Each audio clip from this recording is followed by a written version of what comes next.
The Horn Frog Podcast. Let's talk sports with Coach Dub. The Horn Frog Podcast. Good afternoon, gentlemen. This is Coach Dub coming to you live from downtown Fort Worth with your Horned Frog Podcast. This episode of your Horned Frog Podcast is brought to you proudly by 1835 Bourbon.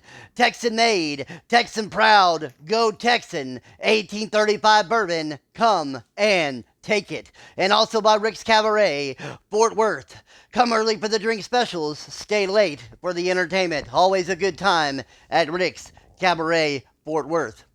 All right, folks, this is going to be a little bit of a different type of podcast. This week, we're going to jump back to weeks 0, 1, and 2 at some memorable matchups that took place and some memorable matchups that will be coming up in week 3. It's been a crazy season so far. West Virginia has jumped out to a 2-1 start. USC has jumped out to a 2-0 start, but USC did it week 0 against West Virginia in a barn burner, folks. USC pulled it out 35-31 over West Virginia.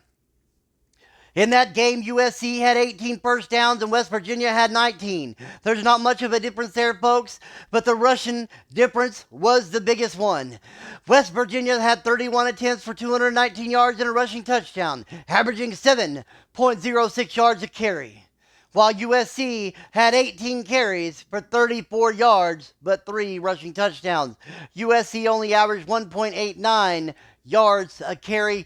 Great job by the West Virginia defense shutting down the USC run. But it wouldn't stop USC from scoring, and it wouldn't stop USC from taking the game as they threw for 324 yards. 10.13 yards a catch. Great job by the USC Trojans, whose defense limited West Virginia's passing offense to 143 passing yards. You look at some of the numbers on the game, and it doesn't make sense how USC won, folks, because the third down conversions, 3 of 8 for USC for 37% and 5 for 7 for West Virginia for 71%. But fourth down conversions and 2-point conversions led the day as USC went 1-1 and 1-1. Red zone, touchdowns to field goal percentage, 4 touchdowns to 1 field goal for USC. 2 touchdowns to 1 field goal for West Virginia.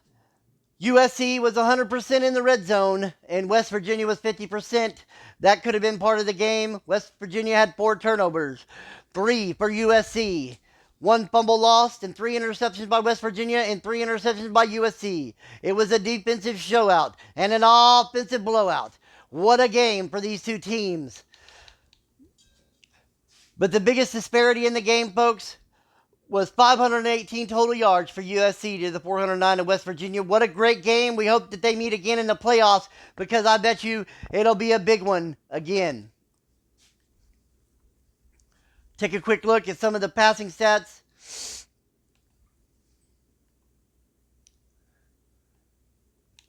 USC quarterback this season is Eric Recall. He had 324 yards, 1 touchdown to 3 interceptions. He did complete 62% of his passes, had 139.1 passer rating. Good game by him. Duke Wadsworth had 130.7 rating. He only had 143 yards passing, the 2 passing touchdowns, the 3 interceptions. And he only completed, folks, 7 of 15 for 46%. Horrible day, really, by Duke Wadsworth. Jumping over to running backs, the heir apparent to last year's running back, West Virginia this year, is junior redshirt Dom Irving. He had 24 carries, 157 yards, averaged 6.5 yards a carry. He also did have a fumble, though, and no touchdowns for him on the day. The only lone rushing touchdowns come from the quarterback, Duke Wadsworth, who had 7 carries for 62 yards. Good game by them. There's another game I really want to look into, and I'm going to tell you, folks, it was a great one. Ohio State and Arkansas in week 1. Ohio State has jumped out to 1-1 on the season, and Arkansas also is 1-1 on the season. This was a big matchup, folks. Both these guys played their hearts out. It was a great game. We're going to jump into some of the stats, and we're going to show you the biggest thing. Ohio State put up 479 total yards of offense, 23 first downs. They beat Arkansas 38-35. Arkansas managed 19 first downs and 363 total yards of offense. Ohio State ran the ball 43 times for 218 rushing yards to 28 attempts for 184 rushing yards for Arkansas. Both had 4 rushing touchdowns, folks. Both averaged over 5 yards a carry. What a great game. 261 passing yards for Ohio State to 179 for Arkansas. You want to know where this game was won? Third down, folks. Ohio State won this on third down. 10 of 14 for 71% and 2 of 2 on fourth down. What a conversion rate for Ohio State. Arkansas, on the other hand, went 4 of 9 for 44% and 1 of 1 on fourth down for 100%. They both had really good red zone touchdown field goal percentages. Ohio State, 4 touchdowns, 1 field goal for 83%. 4 touchdowns for Arkansas for 100%. 1 turnover in the game by Ohio State and interception.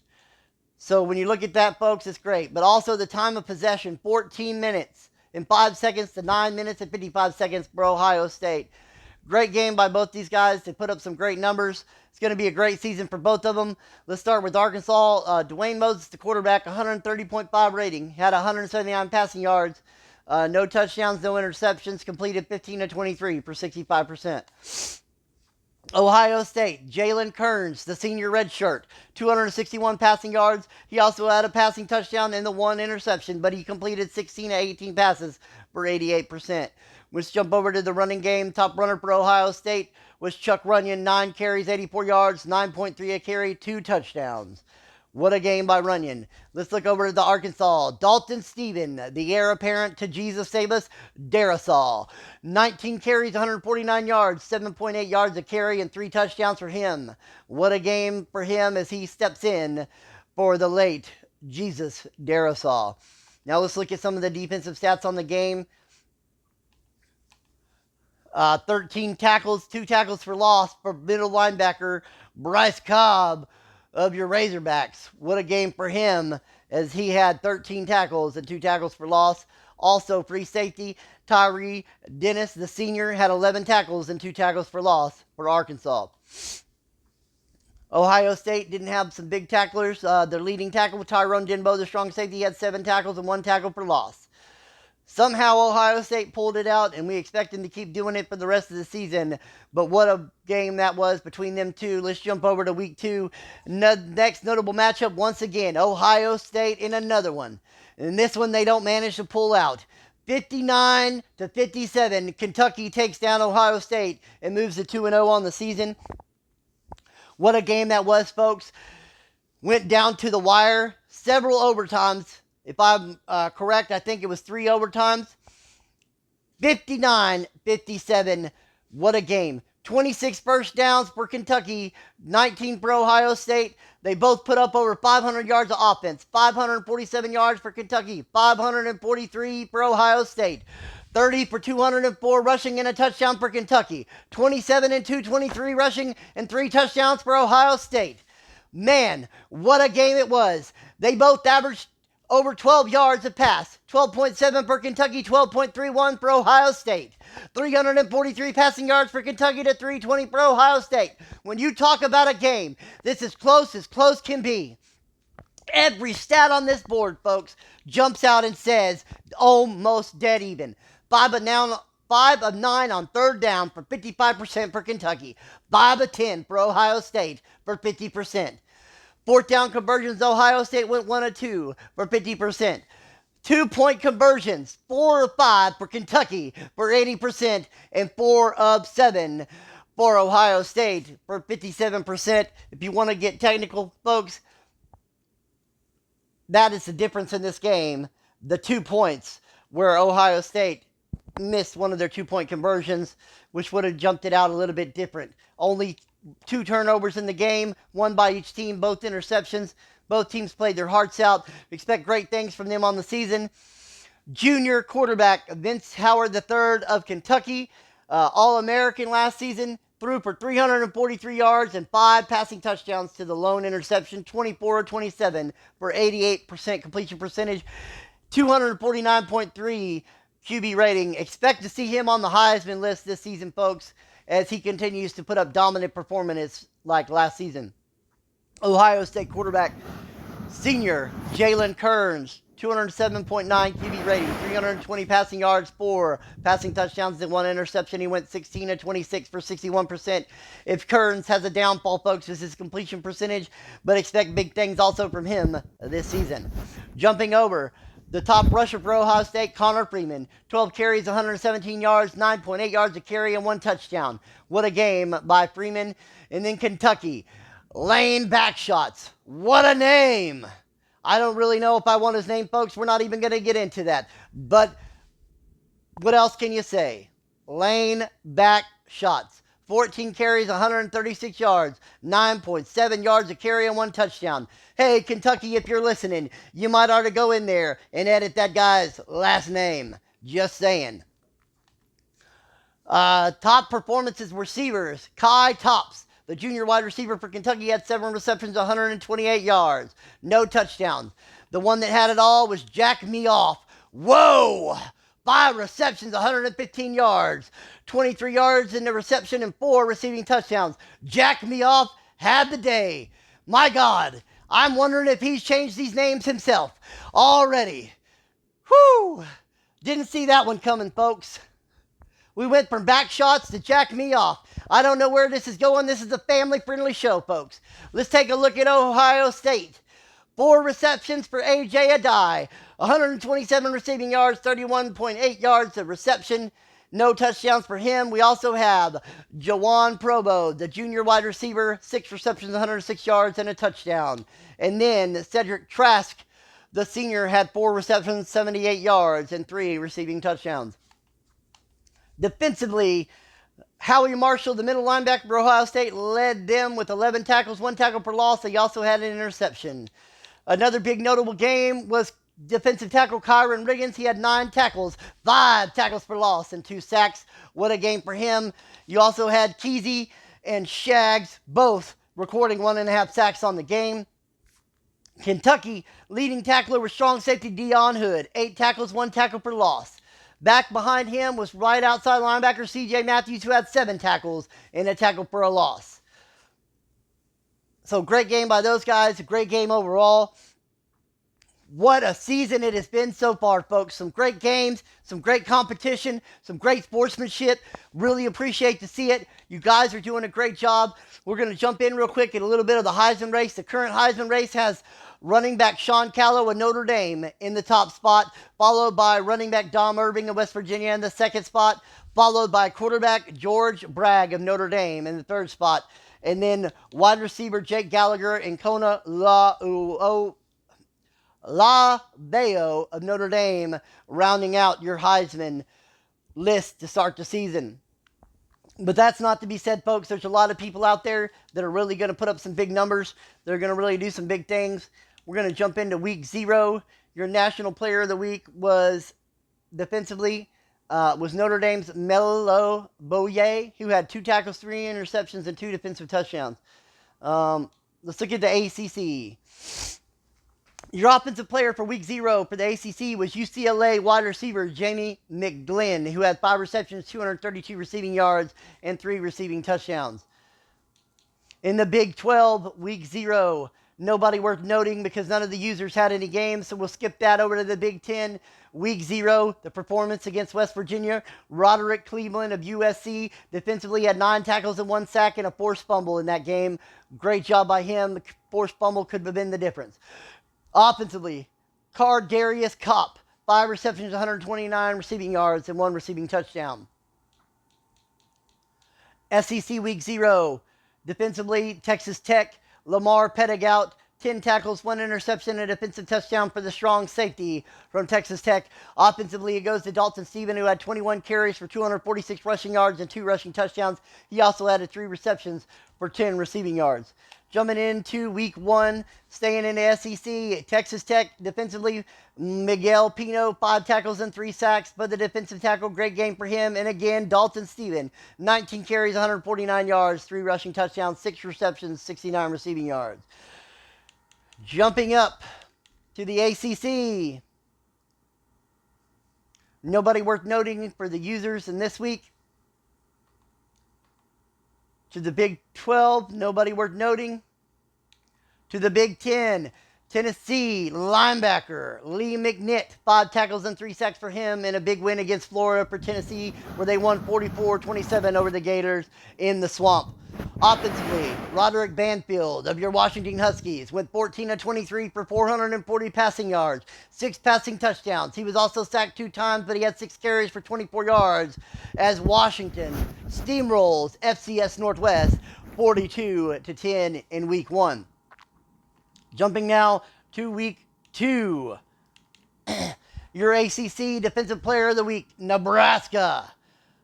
Middle linebacker Brian Battles had 9 tackles, 1 sack, a forced fumble, and 2 fumble recoveries. What a game for Brian Battles as he battles it out for the Huskers in their win against Clemson, 59-10.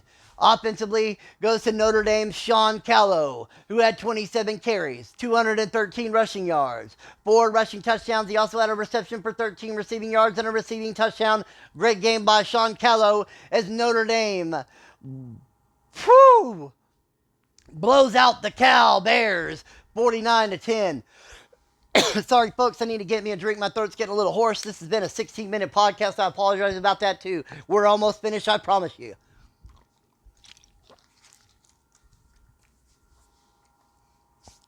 Jumping into the Big 12, offensively, your player of the week for Week 2 was Penn State tight end George Lambo, who had 13 receptions, 179 receiving yards, and 1 receiving touchdown.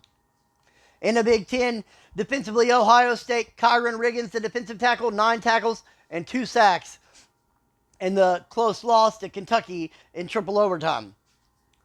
Let's go down here and look at the SEC. SEC for Week 2, defensively, Willie Avery, the middle linebacker for West Virginia, had 6 tackles and 2 sacks. And Dom Irving, the running back for West Virginia, is your offensive player of the week in Week 2. He had 26 carries, 443 rushing yards, 6 rushing touchdowns, 1 reception, 37 receiving yards as they blanked FCS East 66-0. What a win for those Mountaineers. And we're going to have to do some checking, folks, to see how many carries that backup running back had, because 26 carries for 443 yards and 6 touchdowns sure seems like a lot. Hope that was all in the first half, but great game either way by Dom Irving. Let's look at some of the players of the week for the first couple of weeks. Let's do a little jumping around, taking a little bit of team stats look real quick. We're going to jump into it. Right now, starting off the season, West Virginia leads all teams with 1,647 yards of offense and 1,094 yards rushing. They got 9 passing touchdowns and 9 rushing touchdowns. They're leading the nation in offense currently. They also lead the nation in first downs with 78, followed closely by Clemson with 74, TCU, Penn State with 57, and Notre Dame and Virginia Tech with 56. Great game by them. Great games by them. No users showing up in the top defenses on the season. The best defense so far this season has been Florida State, only giving up 349 yards, and Tennessee giving up 364. And here's an amazing stat for you, folks. Through the one game, Tennessee has only given up negative 10 rushing yards. Great defense by them. They're going to be dangerous. Everybody better watch out for Tennessee. Also showing up with a good defense on the season, the third best user team is South Carolina with 423 yards. Great job by them. They've got 4 sacks on the season there, 9 sacks in Tennessee, and it looks like Florida State has got 6 sacks. So let's take a quick look at your sack leaders on the season. TCU leads all users with 12 sacks on the season. Clemson, number 2 at 10. Notre Dame, Tennessee tied with 9. UCLA with 8. West Virginia, Boise State, Ohio State, Texas Tech, Penn State, all with 7, and then Florida State falling in behind. Let's take a look real quick at interception leaders. Notre Dame leads with 9 interceptions, followed by West Virginia with 8. USC in third at 7. Texas Tech coming in behind them with 6. Clemson and Nebraska behind them with 5. And then you got TCU, North Carolina with 4, and then Tennessee and Boise with 3 apiece. That's a little bit look at your defense. We're going to look at a couple things more, folks. I swear, I promise you, I'm really almost done. I know this is a lot, and I know it's something else, but we're going to take a look quickly, and we're going to do it really fast. National leaders for passing. national leaders for rushing and your receiving leaders and some defensive leaders. We're going to look at some of that real quick, I promise. Your national leader for passing is not even a user. It is Utah with over 1,000 yards. Penn State, Glenn Mevis, your first user with 949 passing yards. But he has 7 touchdowns and 16 interceptions. UCLA, Terrence Richard, 841 yards. He's got 10 touchdowns and 3 interceptions, averaging 420.5 yards a game. Great job by him. Let's jump over to the rushing. Rushing, Dom Irving of West Virginia, 840 yards, followed by Sean Callow of Notre Dame with 513 yards. Followed by Dardion Trout of TCU with 399 yards. Great job by all you guys. Touchdown leader is Dom Irving of West Virginia, followed by Dardion Trout of TCU with 6. Irving has 8, and right behind him is Sean Callow of Notre Dame with 5. Dalton Steven also has 5. So great job, guys, with the rushing games. Really appreciate that. That's where we separate the men from the boys sometimes in some of these games. Let me tell you.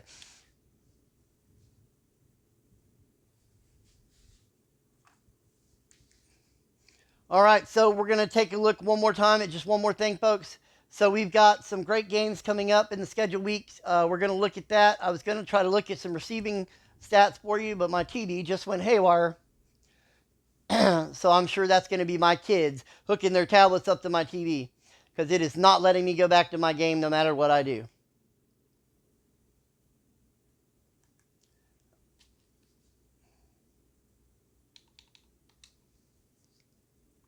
Hold on, folks. I think we figured it out. No, we didn't. The game crashed.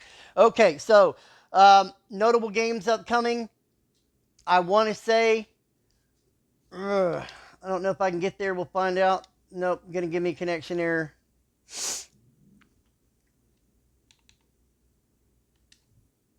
I know there's a really big game coming up.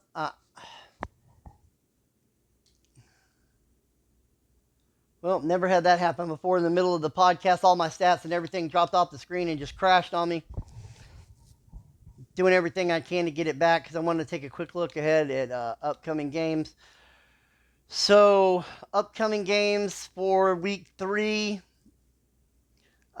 West Virginia, UCLA, big game. Tennessee, Virginia Tech, also a big game.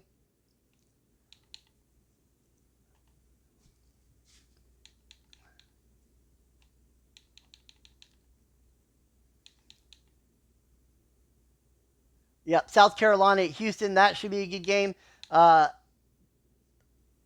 UCLA versus West Virginia, that should be a really good game. UCLA 2-0 on the season, West Virginia 2-1. UCLA, these two guys have never played yet. They are both great users. UCLA, Coach of the Year last year for his conference. Best of luck to those guys. I'm going to give you my score. I'm going to put a point line on it. I'm going to say it's going to be close. I'm going to say West Virginia 38, UCLA 35. They could put up a lot more points than that. But I'm going to say the point spread is probably going to be +4 UCLA. If UCLA covers the spread, West Virginia is not going to win by more than 3 points. So, say 3.5. -3.5 for West Virginia in West Virginia versus UCLA. All right, folks, man, I've almost done 25 minutes, so I apologize for that. Let's have a great season, guys. Keep it up. A bunch of you guys got a real chance to jump into the Heisman race. Let's get that going. Let's play some guys. Let's play hard. Let's be good sports. Let's kill it. This is Coach Dub coming to you live from Fort Worth. Signing off until next time.